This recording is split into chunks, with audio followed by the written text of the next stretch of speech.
Welcome back to another episode of the Startup Therapy Podcast. This is Ryan Rutan, joined as always by my friend, the founder and CEO of startups.com, Will Schroter. Will, this is going to be an interesting one because this is a topic that has been sitting in our queue on our desk for some time now, which is unusual for us because normally we come up with a topic, we're like, let's tackle that right away. But this is one where we don't yet have a fully definitive answer to. So we're going to chase it today. And we're going to see if we can finish this thing off, put a bow on it. We want to dig in today and really discuss who works for whom around here. All right. Does the founder work for the startup, or does the startup work for the founder? And the answer is, why can't it be both? I struggled with this one. I've been sitting with this topic for like 3 years. For 3 years. And I hate to make this political, but this is actually, it was the recent election and the run up to the election in the U.S. that's been sparking it. It made me think about it more recently. And I think we were talking about this in another episode. The argument kept being that all these people, these rich people, made their money on the backs of their employees. And I kept thinking, I don't think that's true. And I don't want to get into the politics of it because that's not the point of this. But I started thinking about it like, well, wait a minute. Well, who's working for who? Yeah. I'm like, are those people working for the founder, or is the founder working for them? Because it kind of makes it sound like the founder is working for them, like the founder owes them. And I'm like, well, isn't that what a paycheck's for? And again, but it really started making me think, like, who is working for who? Yeah. Right. And what does that look like? And then I started thinking in terms of, well, boy, I know an awful lot of founders. And if you ask them who's working for who, are they working for the startup, or is the startup working for them? They're not going to tell you that the startup's working for them.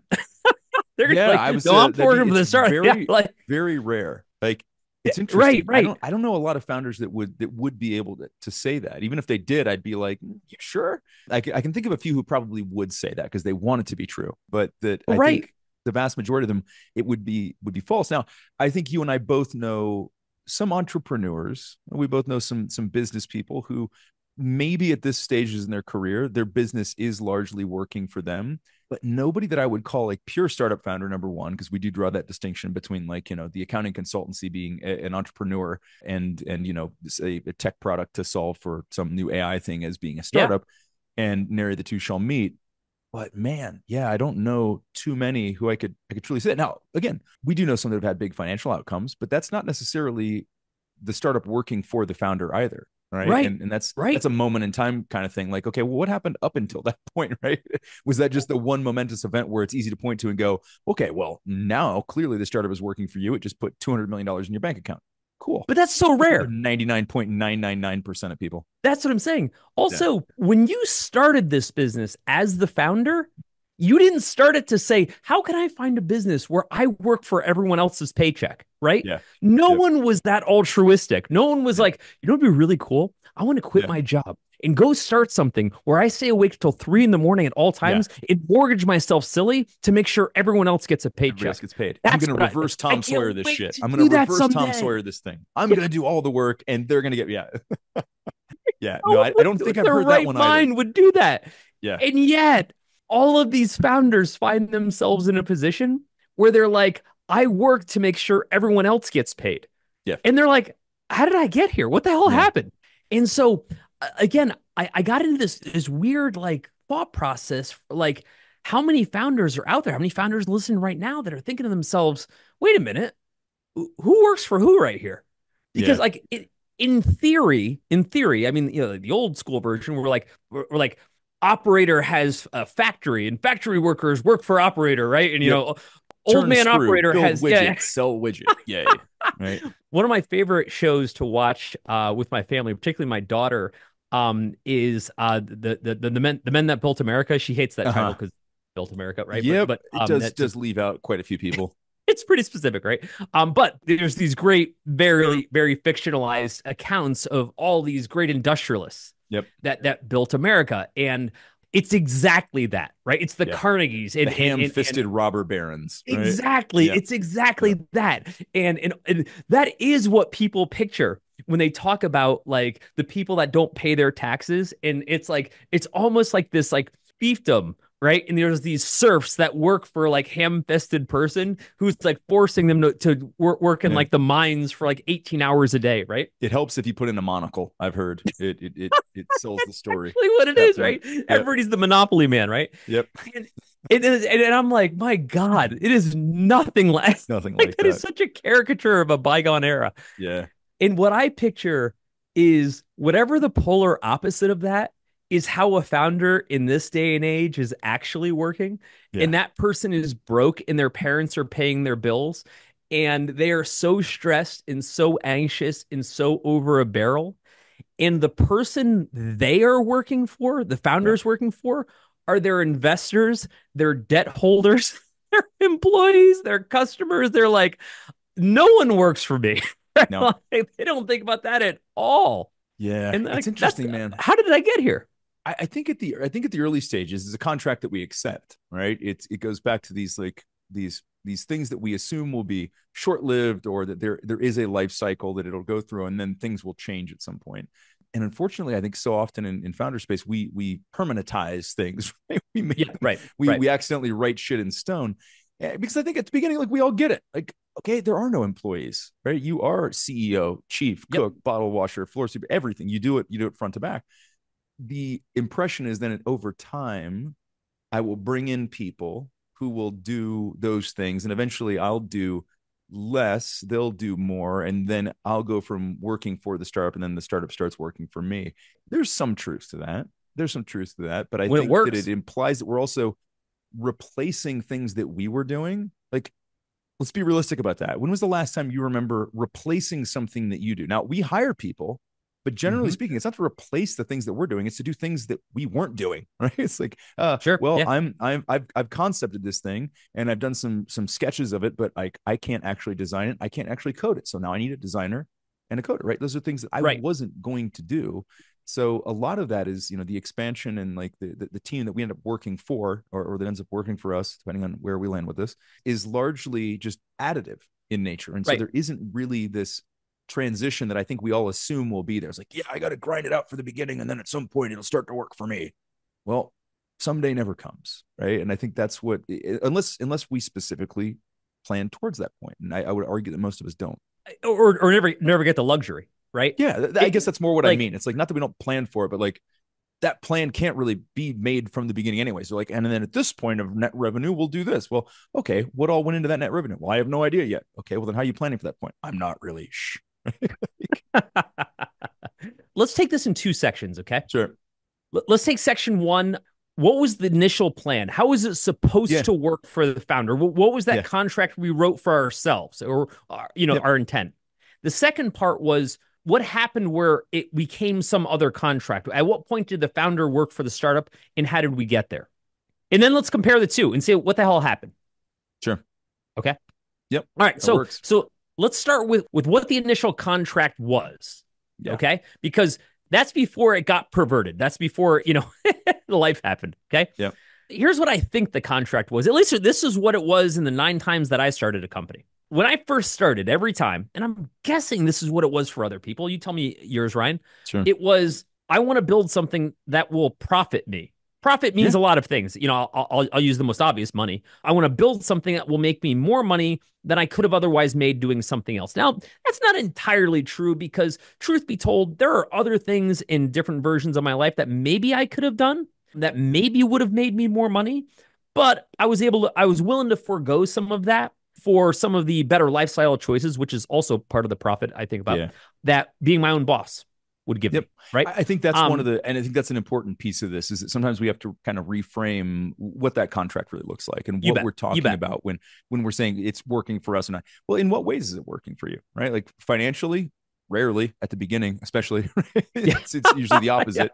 It's a financial disaster to start. And so I think that's an important aspect of it. I'm not sure how we'll account for all of that stuff, because that's going to vary person to person, right? There are going to be some people out there just like, I had 4 bad bosses in a row. PTSD will not allow me to walk back in. I can't do it. Actually, so stick with that one. I love that one. I love that one.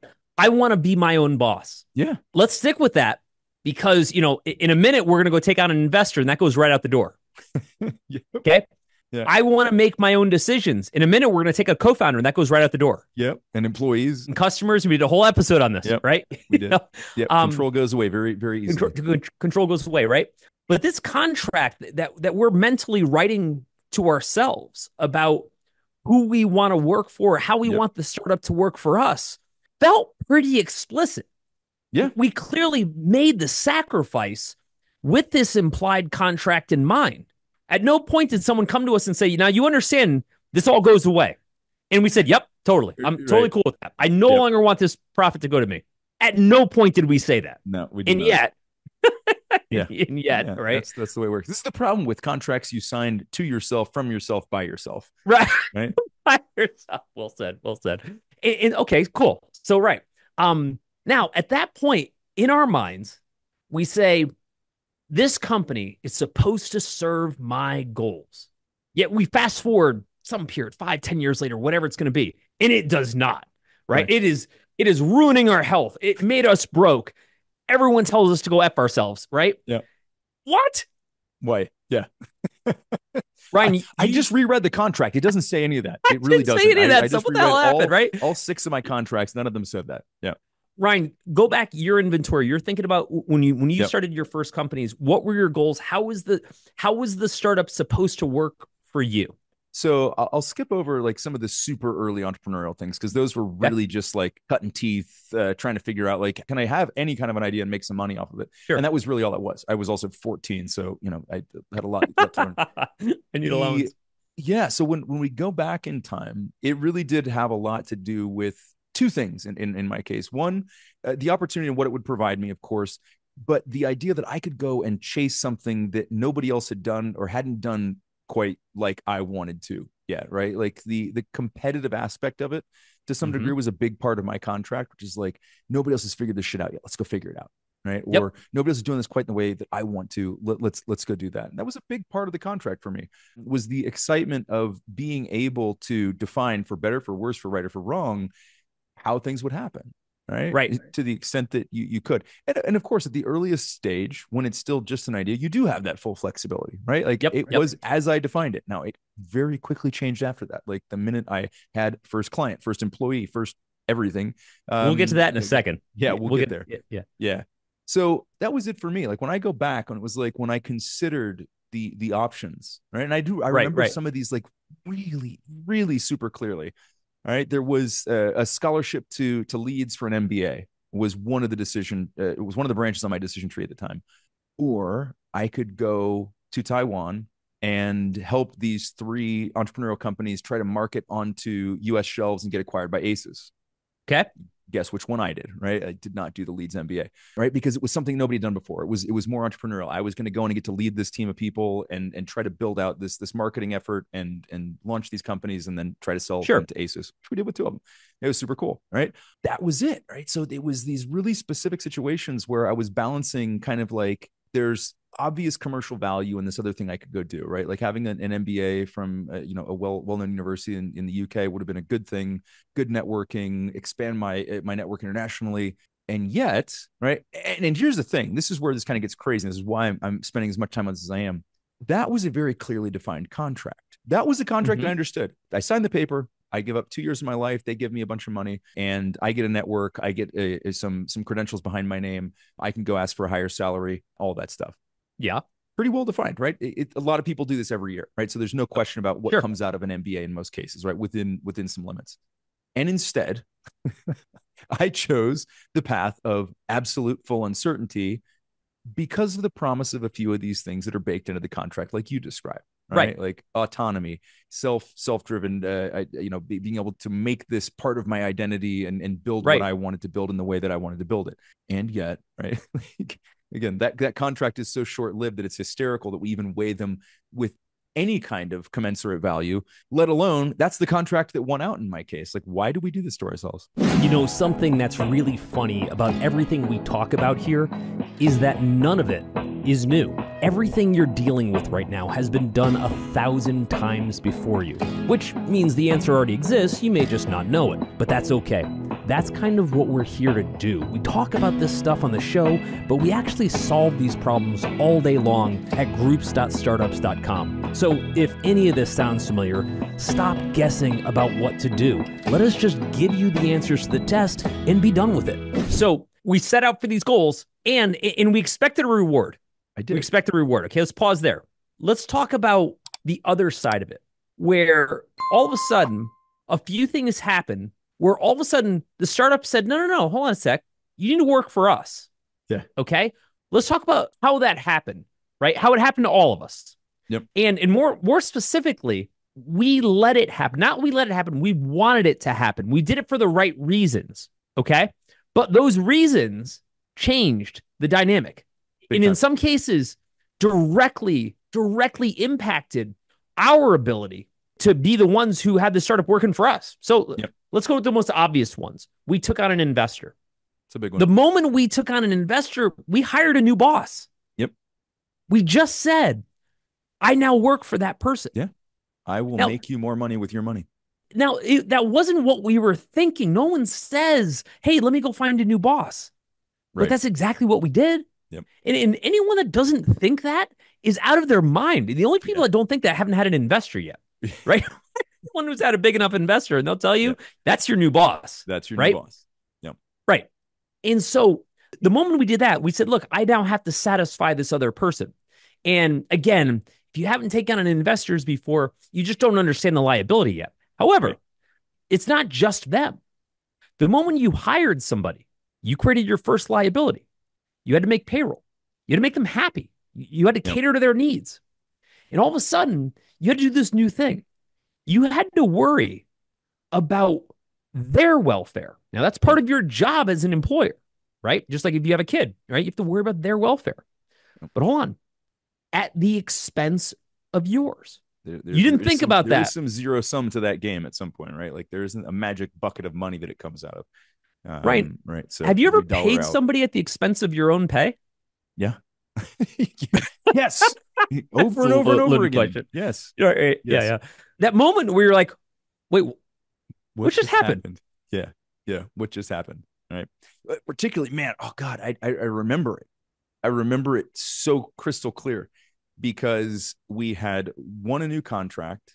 The amount coming in from the contract looked like it would be enough to make up for a couple months of back pay for me, right? That I had foregone to be able to augment the team in order to win this new bigger contract. And then costs started to overrun. And we needed to bring on another person and another person and another person. And next thing you know, that back salary that I caught up, I gave it to myself. And then I had to give it back.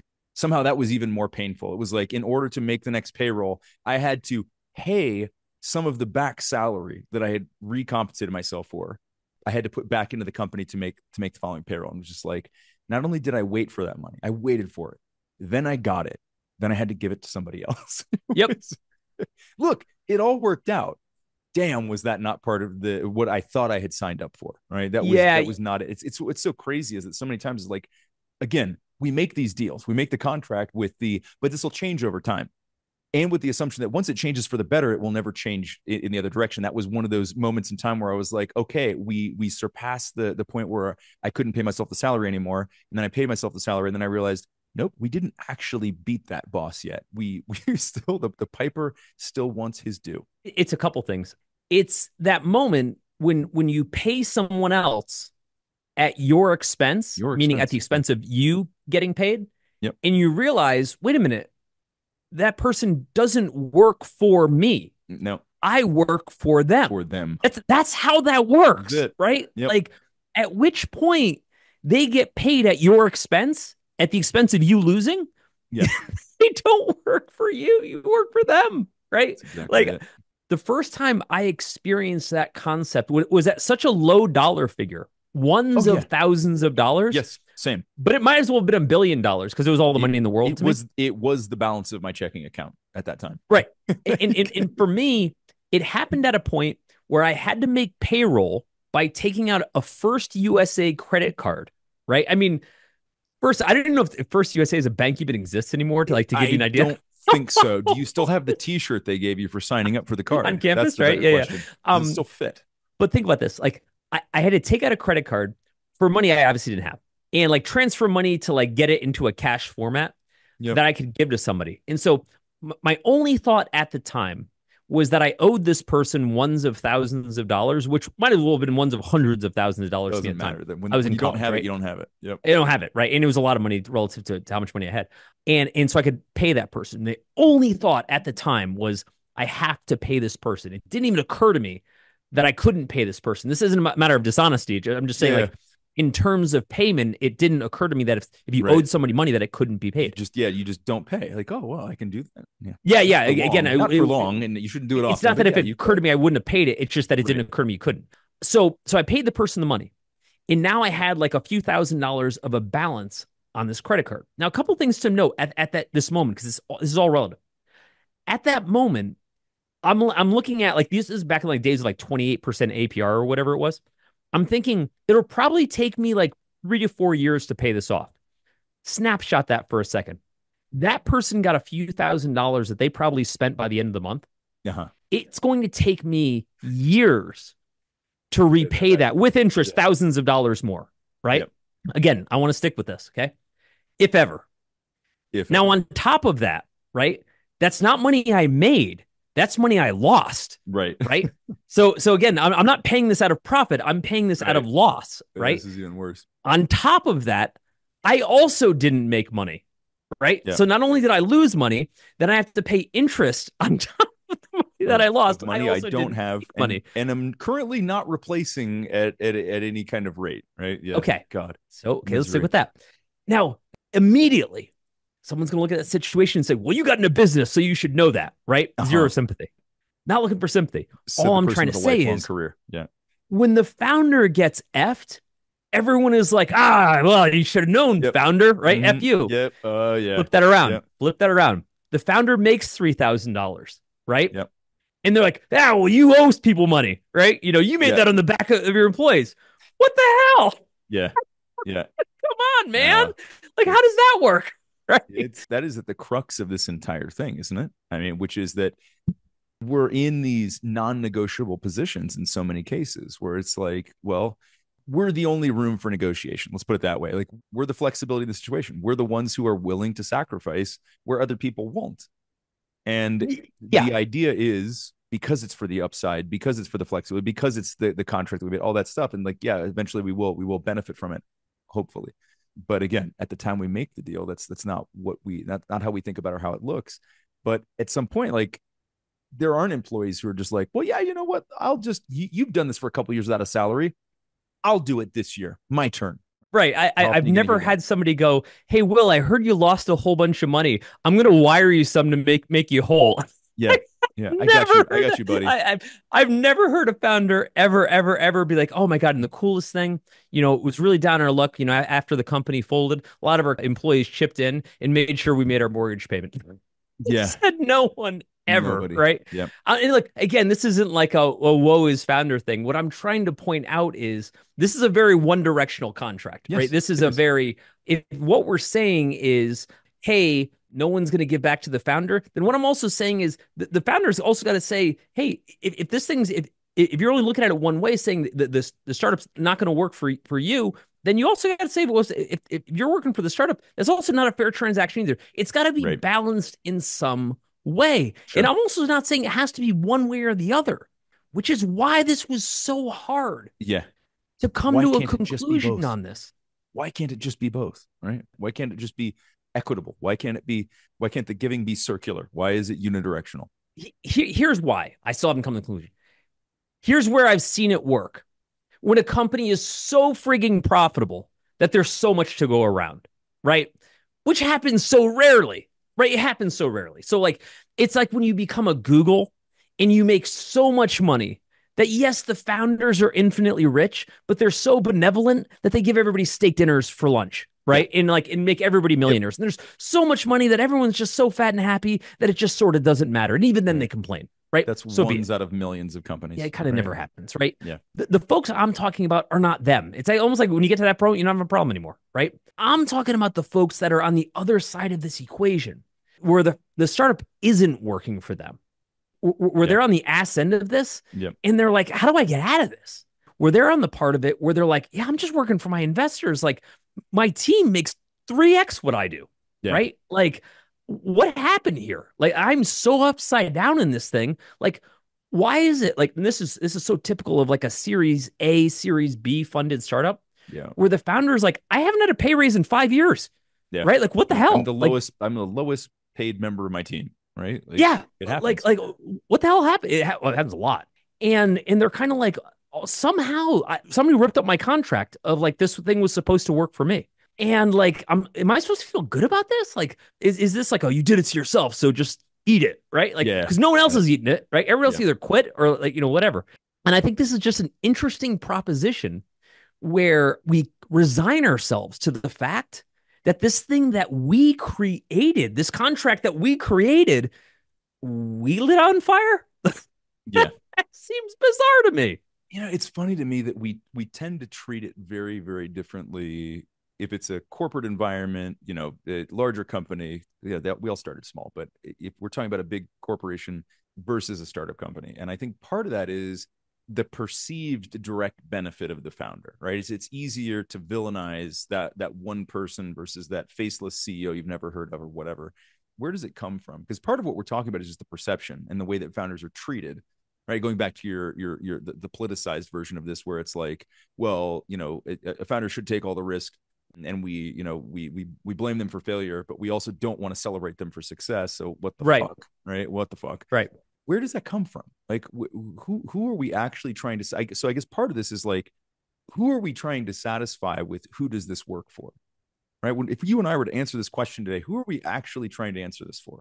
Are we trying to provide an appropriate answer that the public can tolerate? Are we trying to provide an answer for the people who work for a startup founder who may be disappointed that this is working for them or not? Or is this for the founder? Like typically we're talking to the founders, but I'm actually trying to figure out like who's actually asking this damn question, right? Like founders clearly a lot of people right now, unfortunately. A lot of founders, but I guess my point here being, we're asking the question, but like, who did the founders care about satisfying with the answer? Because if we were to just say, all right, logic and maybe a little greed would dictate, if we just said, well, let's just always make it work for the founder, right? Clearly, we're not doing that. And so why? Who is it that we're worried about satisfying with this answer? Well, let me be super specific because I'm freakishly biased. I only care about founders. Yeah. Just be clear. But right? That's kind of my point. So then the answer is easy. Make the startup work for you. Do whatever you have to make it work for you. If we're that biased towards founders, and we are, then that's the answer. But it isn't the answer. It doesn't work. And I say that not without empathy for everyone else. I say this with the heavy bias toward the founder journey. Because when we talk to countless founders, what we find is that the founders get split apart by so many entities in their lives, right? So many people in their lives. They're trying to satisfy so many people. And it's not that they're so selfless and they never think about themselves. That's not it. It's that they get torn apart trying to satisfy so many different things in their lives that it's very hard for them to kind of recenter and say, how did I get here? We talked in our last episode is where's the why? Why did I do this to begin with? Right? Yeah. That's a lot of what this is like, wait, what are we even doing here? Like, this isn't the product I wanted to build. This isn't the mission that I started with, right? When I say all I care about is founders, what I'm saying is my job, our job, right? With Ryan, what you and I do and what we do at startups.com is to grab founders by the shoulders and pull them back and say, whoa, let's take a step back. Like, how did we get here? Let's restart, right? I think one of the places where I struggle when I'm working with other founders is when I see them in that position where not only are they now in that spot where they are clearly, like objectively down to the finances, down all of it, clearly working for the company, right? Not the other way around, right? Where they're working for the benefit of the startup, not the startup working for the benefit of the founder. And it's unclear whether there's even a pathway for correction. And I know you see this too, where now all of a sudden we're in a scenario where it's like, is there even a course correction to be had here? Can this thing ever work for the founder? Or is this just because you and I both know people who have spent 10 years more than they needed to on a startup company that was never going to end up benefiting them. Correct. But they get caught up in all that emotion around like the employees, right? These people's livelihood depend on me, right? The investors, this person's, financial outcome depends on me. The clients, the benefits that they achieve from me depend on me. And at some point, there isn't any room left for the founder and in that equation anywhere. And that's a really tough one to see, because at some point we have to go, like, if there truly isn't, and we've done another podcast on this, so I won't go too far down this trail, but what it costs everybody else versus what it costs the founders. So let's just say, like, startup shuts down tomorrow. Everybody lost their job together, founder included, right? Sure. They lost their job. But what did the employees not lose? They didn't lose their identity in most cases. They probably didn't lose their credit score, right? They probably didn't lose, all that other stuff, right? All of these other things, the relationships that it costs along the way, all the other things that we talk about, all those other intangibles and tangibles that end up being the costs of a startup company. And so I think that's where it's like, when we go back and we do this calculus around, like, well, what do I owe everybody else? Like, I'm here to serve everyone else because that's the way this has to be. You know, it's the deal I made, except that it wasn't the contract I signed originally, but it's the one that was presented to me shortly thereafter. Right. And it's just a big question of, going back to the why are we here, right? And unfortunately, it's one of those things where, like, cumulatively, a lot of times for founders, there's still enough why. Like, why? Because I care about all these people, because I care about my investors, because I care about that. And the why that can go away is the why they were doing. And I think that we have to be so careful. And I don't want to turn this back to last week's episode, but we have to be careful not to lose sight of that, or the answer to this question actually stops mattering altogether. Right. I agree.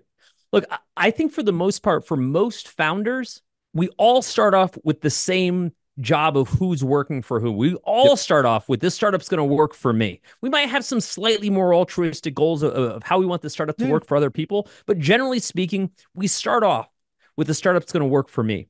But by definition, when we add one person that's not us, we all of a sudden create a whole legion of new bosses. And the problem is, over time, we give all kinds of power to those new bosses, and day by day, give that power away to those bosses over time. And in that time, we begin ripping up the very contract that we created to build this company. In due time, with enough power given up, we become not just employees to our companies, but slaves to the very company that we built. Our job as founders is not to work for our startups. Our job as founders is to build a startup that works for us, to build something where people can work with us, but to make sure we're the ones running the thing from the time we start it to the time we exit. Overthinking your startup because you're going it alone? You don't have to, and honestly, you shouldn't, because instead, you can learn directly from peers who've been in your shoes. Connect with bootstrapped founders and the advisors helping them win in the Startups.com community. Check out the Startups.com community at www.startups.com to see if it's for you. Could be just the thing you need. I hope to see you inside.